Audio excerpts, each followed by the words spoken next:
What type of account do you recommend for Baby Step 1's emergency fund? William says on Twitter. You know, Baby Step 1 is $1,000 saved, William.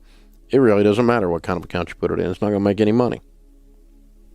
If there's no such thing as a 10% account on $1,000. I mean, it's you can put it in a money market if you want, and you're going to make 1%. And so we're talking about $10 a year. So I don't care if you even put it in an account, is my point. I don't care if you keep it in the sock drawer. I just want you to have $1,000 set aside that you don't touch for anything. Now, if you want to put it in an account, it'd just be a little money market type account at your local bank where you can get to it if you have an emergency. The downside of keeping it on the sock drawer is you might think the pizza man at the front door is an emergency, and he's not. So you need to be careful about how you define emergency. This is just to be used for emergencies.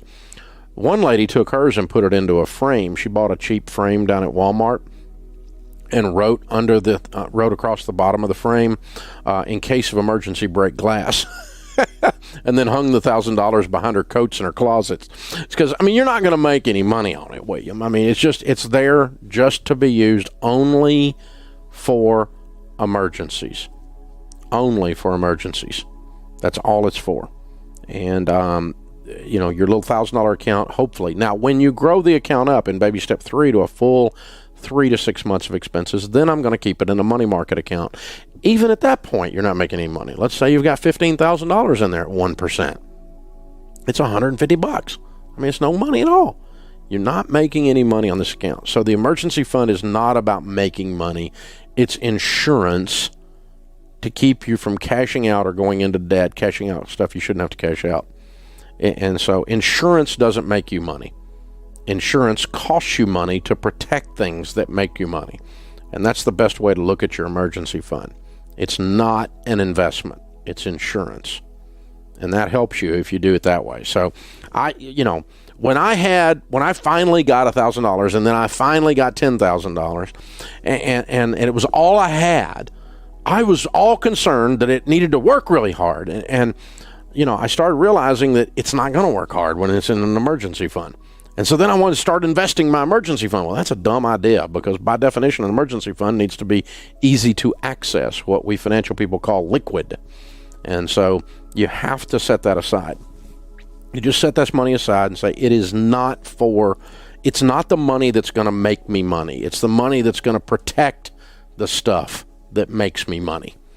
I don't have to, I can, when you've got a big emergency fund, you can carry a higher deductible on your insurance, which causes you what? Have lower premiums. When you've got a bigger emergency fund, you don't have to tap out your 401k or borrow on your 401k if your car's transmission goes out. And so you get to leave alone the things that are making you money, and you get to decrease some of your costs like insurance and those kinds of things. You don't buy insurance on everything that turns around because you've got $15,000 or $20,000 set aside for your rainy day fund. One lady called it her GOK fund, my God only knows fund. And I don't care what you call it, but that's how you do it. So good question, William. I appreciate you bringing that up. So baby step 1 is $1,000 saved. 2 is pay off all your debts except your home using the debt snowball where you list your debts, smallest to largest, and pay them off in that order with great focused intensity. Once you're out of debt, then you go accept your home, then you go back to the $1,000 account in baby step 3 and raise it up to a fully funded emergency fund of 3 to 6 months of expenses.